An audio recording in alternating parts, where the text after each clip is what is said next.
প্রিয় ভাই আমার, বন্ধু আমার, বেনামাজি হইও না বাপ। মাঝ বয়সী যারা, আপনাদেরকেও বলুন, একটা চা দোকান নামাজ পড়তে দেয় না, একটা সিএনজি নামাজ পড়তে দেয় না, একটা অটো রিক্সা নামাজ পড়তে দেয় না, একটা বুটমুড়ির দোকান নামাজ পড়তে দেয় না, সামান্য কুদ্দুর ক্ষেতের ফসল নামাজ পড়তে দেয় না।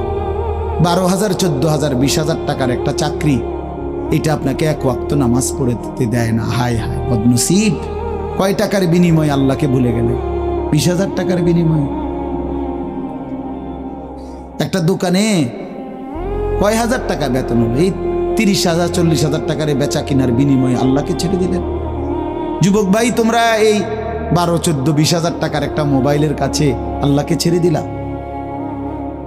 মাত্র 20,000 টাকায় তুমি ইমানদার বিক্রি হয়ে গেলা। ছি ছি ছি!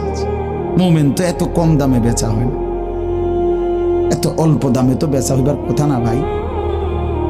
মাত্র একটা 15-20,000 টাকা দামের মোবাইলের কাছে তো বিক্রি হয়ে গেল। নিজের ইমান, নিজের ইসলাম, নিজের আখেরাত, আল্লাহর সাথে সম্পর্ক, রসুলের সাথে সম্পর্ক, ধর্মের সম্পর্ক, কোরআনের সম্পর্ক সব ছেড়ে দিলা, সব ভুলে গেলা। তুমি চেনো না আল্লাহ কি, রসুল কি, আখেরাত কি।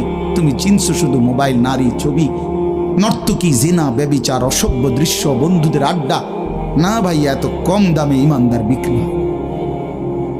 মুমিন এত অল্প দামে